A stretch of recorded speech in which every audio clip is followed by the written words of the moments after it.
This is Get Inspired with Lyeese. Thanks for joining me. Today's topic, marital balance, the partnership perspective. Acts 4:32.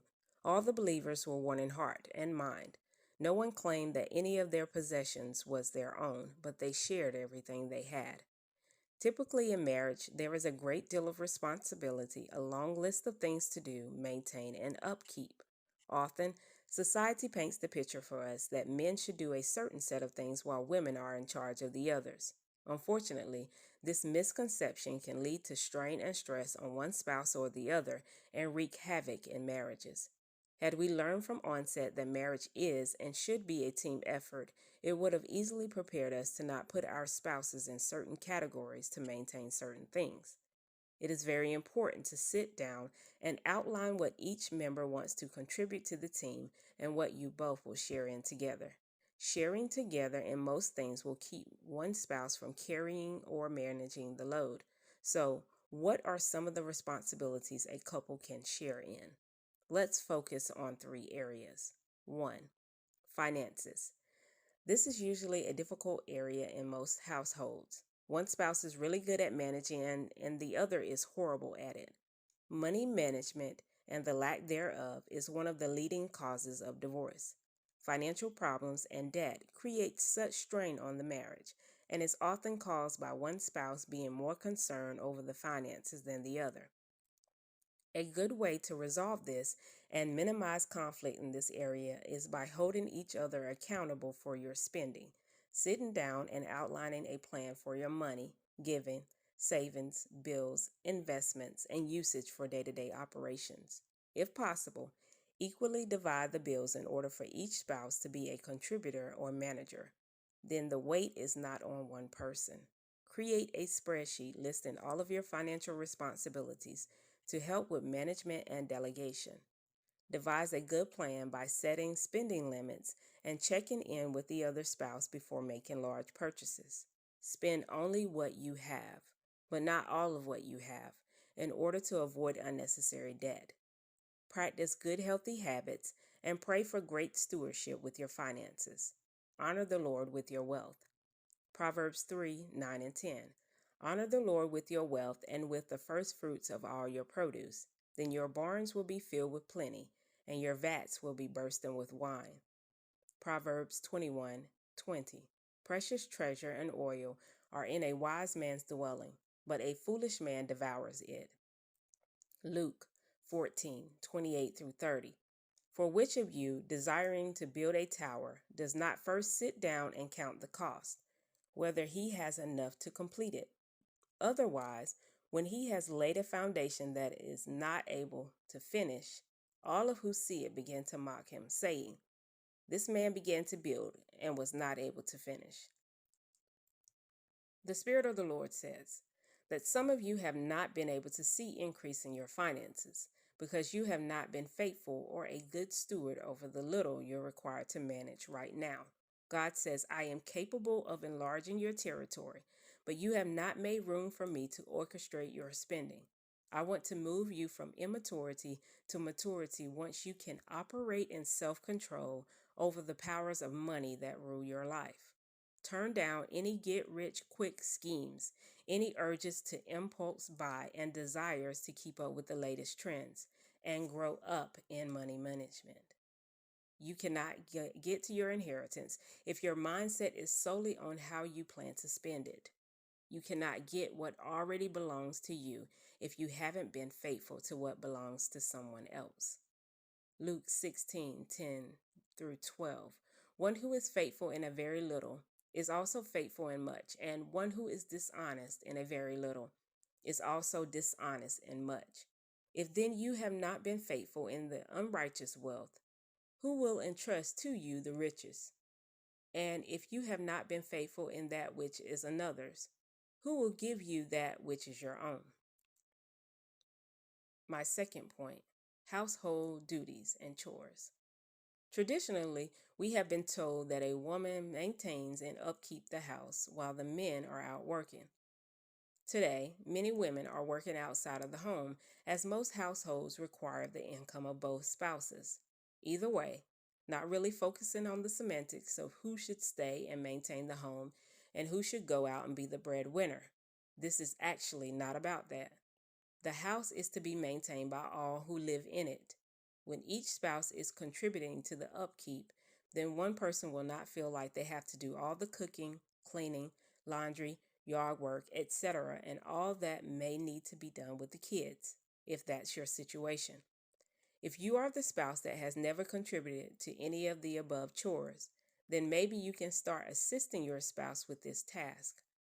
The beauty in this is that it will add to your efforts of having a team-centered marriage. Trust me, the upkeeping spouse will appreciate the help. This will create a more peaceful atmosphere in the home and allow for times with connecting. If your spouse's love language is acts of service and yours is quality time, then you can strengthen your relationship by jumping in there to assist him or her with the dishes. At the same time, you're speaking his or her love language by serving it up with the dishes, and him or her is speaking to your love language by spending time together. Even better, we can look at it from another perspective. Once the dishes are finished, then there is more time to spend together for the person that desires quality time. You get the picture. Get to know your spouse and their love language, and believe it or not, this will be a major inclusion with your household duties and chores and outside errands. Redirect your thoughts from one person doing all the work to the two of you sharing in all things. Galatians 6:5. For each will have to bear his own load. 1 Corinthians 3:8. He who plants and he who waters are one, and each will receive his wages according to his labor. Ephesians 6:7. Rendering service with a good will as to the Lord and not to man. Colossians 3:23. Whatever you do, work heartily as for the Lord and not for men. My third point, interest and leisure activities. First, let me start with a disclaimer on this one. I am not referring to any filthy or unholy interest or leisure activities. I am talking about your common hobbies such as reading, hiking, running, crafting, working out, sports, building, sewing. Hey, you get the picture. Oftentimes, we see our spouse's hobbies as their hobby, but actually, we should learn to gain an interest in what they are interested in. If they are used to doing that hobby on their own and desire you to be a part of it, and you share no interest in it for their sake, this could easily spiral into loneliness. Take the time to share in what him or her loves, and this will create a tighter bond and connection. No one will feel left to enjoy those things on their own unless they truly desire for it to be that way. On the contrary, to the spouse that wants to participate in those interests alone, be careful not to push the other spouse away. This can lead to neglect creeping in.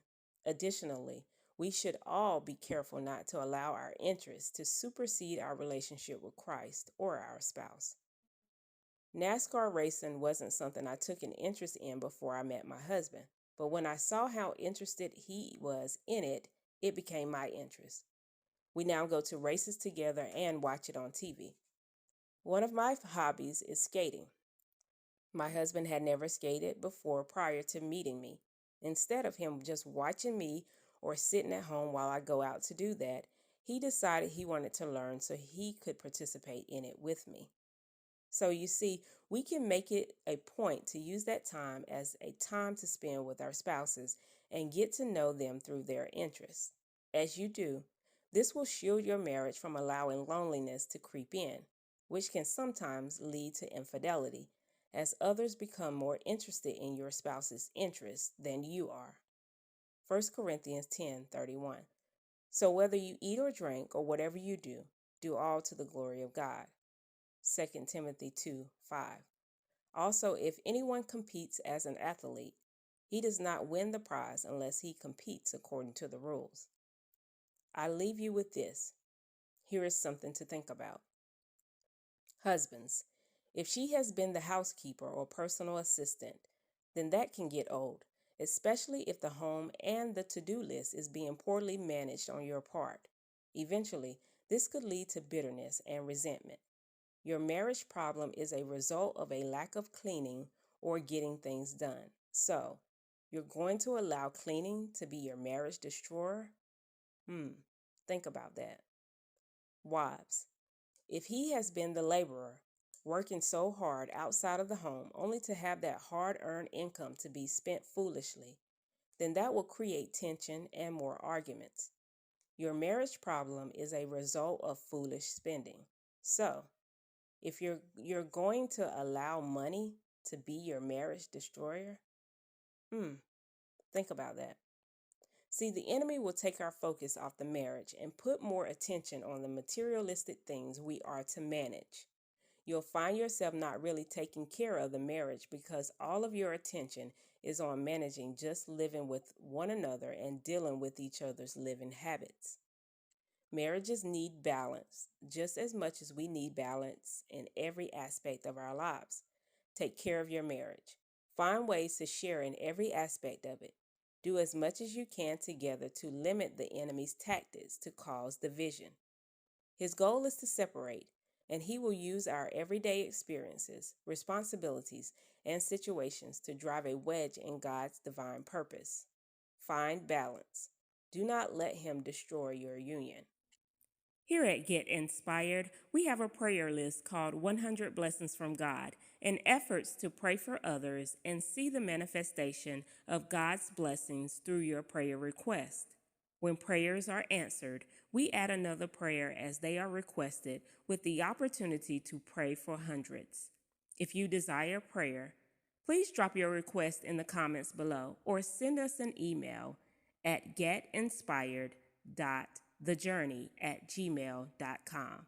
This is Get Inspired with Lyeese. Thanks for joining me. Be safe, blessed, and prosperous.